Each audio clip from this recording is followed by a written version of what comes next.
Kentucky. You see big houses, some would call mansions. You see smaller houses made of logs and wood, and many, many buildings made of brick. These homes were constructed for residences, but the ones we're going to visit today were all built for craftspeople. Craftspeople like blacksmiths and woodworkers, coppersmiths, they all had their income from the proceeds of their hands, things that they made. And we're standing here in front of the Jacob Reiser house. Now, Jacob Reiser was a native of Pennsylvania who arrived here about 1805, and his craft was a gunsmith. He made guns, custom-made guns for different people. You would come in and be measured and determine the length of your arm and how long you wanted your gun. And he made wonderful rifles and guns, many of which were later used by Kentuckians in the Battle of New Orleans during the War of 1812. The front of this house is log and has the beaded board clapboard. The beading on the edge of the board was a decorative detail that they used at the time to dress up the house. It's two-story log with smaller windows upstairs and down, but the 9/6 windows on the lower floor, again, are typical of that period. Jacob Reiser had a brother, Matthias Reiser, and he would have a gunsmith shop right around the corner. As we travel down the street today, a lot of the craftspeople live close together. Today we would be putting our craft shops in a mall or a street setting, and at that time they put them close to their homes, either in their homes or in shops on their lots, and people could go from door to door buying different items, all handmade and crafted by people from Pennsylvania, Maryland, and native Kentuckians. The Reiser house is built of log in the two-story section in the front, and then as the owners would have more money, they would add to their home. This was typical of Bardstown building, and they would add a two-story brick section to the back and another one-story brick section further back. It is thought maybe that Jacob Reiser did some of his metal work in the little one-story section in the back because there's a peculiar chimney there that he would have used for the fire he would need for the metal. But brick additions to log houses are typical here in Bardstown. Reiser lived here all of his life. He died in Bardstown about 1850. Across the street, we will be seeing another craft house, and we turn the corner down on 4th Street, and there are other craftsman homes. So you came to 4th Street to do your shopping in the 1800s. The Jacob Horini house is the oldest surviving brick house in Bardstown, built in 1797. Mr. Horini was a shoemaker. He made shoes for humans. Sometimes when you look at accounts, you'll see shoes, and you don't know whether they're horseshoes or people shoes. But Mr. Horini was a people shoemaker. He lived here from the time he built the house until he died about 1848. It's constructed with the string course of bricks, a line of 3 bricks that stand out from the rest, denoting where the first and second floor, where the first floor stops and the second floor begins. This is on the corner across from the Reiser house, and right down the street from Matthias Reiser, David Weller Gunsmiths, and the saddler, Mr. Tucker. This is the second oldest brick house in Bardstown. It was built in 1798, and Samuel Hahn, a noted blacksmith, would be here, living here and working in 1830. It's a Federal-style brick. It still retains its original windows with the wooden lintels and bullseye corner blocks. We call it the sunken garden house because of the garden that is below level. Before the street was pulled up to this level, it was like a natural drain through here. This is the northernmost part of the original town, the northernmost street. In the 1700s, this would have been called Chestnut Street. Later, it was renamed Brashear Avenue in honor of the noted Dr. Walter Brashear. In the garden, you have the brick smokehouse, which was one of the necessary buildings most homes had to store their their meat, their cured meat. Most meat wasn't smoked, it was actually salt and sugar cured, but to store their meat and their grains and things that they needed throughout the year. We call them all smokehouses. This brick cornice is most unusual for Bardstown. They call it an OG cornice. OG shape, yeah. OG shape. It is molded brick that's been laid up there to look like wood, in the sense of they normally would take wood and shape it and put it up under the roof as a finish for the cornice. But in this case, they actually laid it in when they laid the walls. And it's really nice. You don't have to paint it. It looks like it's been maintained pretty well. Just one place there that I guess water over the years has worn a little bit away there, but that is very unique for Bardstown. And we talk about looking up as we walk around, so this is the opportunity to see something very different. This is a building detail that you very seldom get to see, and what the name of this particular thing is called a putlog hole, P-U-T-L-O-G. And if you think about it, they didn't have the scaffolding or the hydraulic lifts like we use today, and how are you going to build a solid brick wall standing on a ladder? It doesn't work very well. So what they would do is they would build their wall up so high, leave a half brick out to where they could put a wooden support in, then they could put planks or boards on that support to stand on while they continued to build on up. And this is one of the few places I've ever seen that had those half bricks left out to show you where they actually had those platforms to work. That gave you a platform to stand on, laying brick, working on the windows, finishing your roof, and when you finished it, you came down, and as you came down, you put your half brick in. You mortared it in to where it was nice and smooth. In this case, they didn't put them back in for whatever reason, or they came out. We can see them on this particular house, which you don't have that opportunity very often. When we go to St. Joseph Cathedral, we'll use our imagination, because that's the same way they built those solid brick walls at St. Joseph, going up and building platforms, and then as they came down, they filled the holes in with brick to make a smooth, unblemished surface. Matthias Reiser owned this lot the early part of 1800. He was a brother to Jacob, and they both come from Pennsylvania to Kentucky looking for a new life and new customers. The brick structure was later owned by Elijah Watts, who was a tailor, and he lived here until the 1860s. So along this same street, as I mentioned, this might have been our commercial street, because the gunsmith and then the tailor would live in this 1.5-story brick.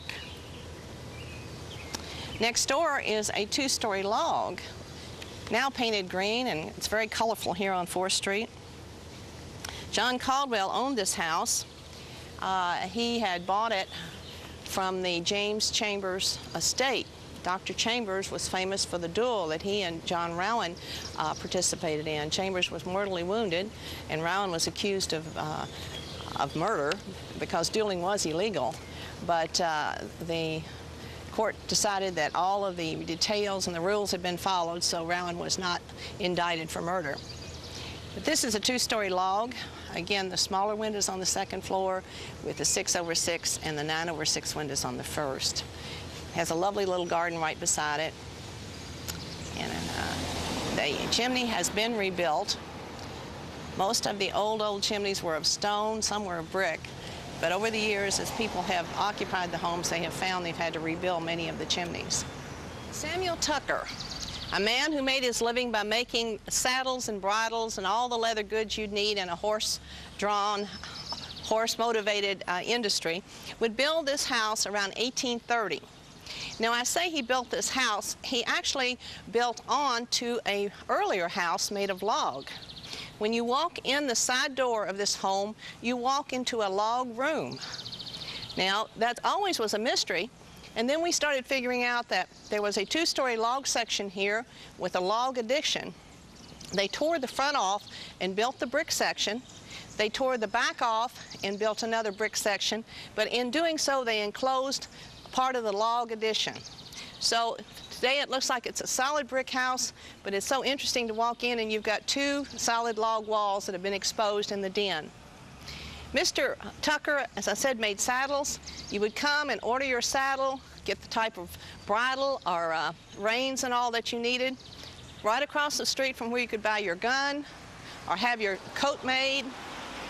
And in later Other craftsmen would live along here using the same shops and yard space as the earlier ones. Many of the houses we see have had additions. This side porch was added on this home sometime in the 1930s. It has the pretty 9/6 windows upstairs and 9/6 on the lower floor. When you are researching homes, you always are looking at windows and doorways and doorways and windows that may have been closed, as well as those still existent. The small window here is on the back wing, the part that is part of the log enclosure. It was only 1 story high until the 1970s, when the owner at that time added the 2nd floor. This is where the addition of the brick section would come along. So you had about 4 steps here in order to come up with the house that we have today. It's built right on the property line, right on the front property line and on the side. This was typical of the townhouses, and all the craftsman houses that we'll be visiting were all built this way, making use of all the land. They used the back part of their lots for additional buildings, storage, activity, plus their sanitary uses. This is called the James T. Waterman House. We think it actually was built about 1856, but it's a very confusing house to look at and determine the age. It has the details of an older home, but we think, again, started out as a 1 floor, later was added to on the 2nd floor. Again, right along here with the other craftsman houses, we feel like that was, it was built to fit in with the same use as their neighbors. The greenhouse next door, the Caldwell house, you can see how it extends along the alley in a 1.5 story second, 1.5 story wing on it.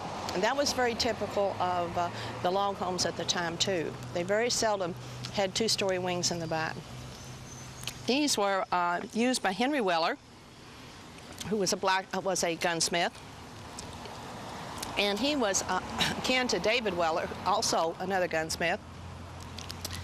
You would be wondering how 3 gunsmiths could support themselves in a town the size of Bardstown, but most people had their guns custom made for them. They kept them all their life.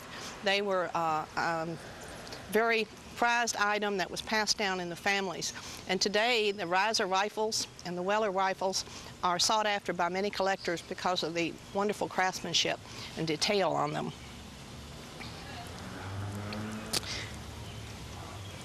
This house today has been put together into be 1 residence, even though it started out to be the 2 individual homes. You'll notice too that it has the solid glass windows. This would have, in the beginning, had the small pane windows like the others we've been seeing.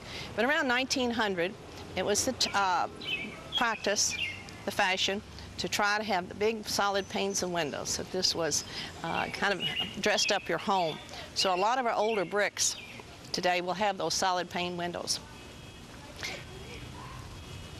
Instead of replacing them with the double pane windows like we're doing today, in 1900 they were replacing the small pane ones, wooden mullions and all, with the solid pane. Between 2 of the 1800 buildings is a 1930 warehouse building. This was built to house the telephone company's trucks and equipment. There were spools of wire and the repair tools that they would need to keep everybody's telephone lines running. It was used over the years as a commodities distribution center, a bicycle repair shop, and now it's going to be used as a residence. Our historical zoning ordinance, we've had this since 1966, requires that any changes, anything that changes on the outside of a building in the historic district has to go through an approval process. Well, they wanted to keep the look of an industrial building, of an old telephone company garage, and that's why that the windows and paneled walls there were put back in, very much like, almost exactly like what was there that was rotting away, that had to be replaced. And now it will become a townhouse, I guess you could call it, a residence for people instead of for telephone wire. Right next to it is an 1805 log with this original stone chimney, and that is a clue on log houses. If you're driving around and you see a chimney that's outside the house like that, you're pretty sure it's probably log, that they built right to it with the large timbers. That was David Weller's house, another gunsmith. David Weller would practice here. He worked under Jacob Reiser and learned his craft. He would operate his business here for a short time and then moving on to Elizabethtown in Hardin County. Actually, the telephone warehouse, what I like to call that building, is the youngest building on this whole block, on the west side of this block.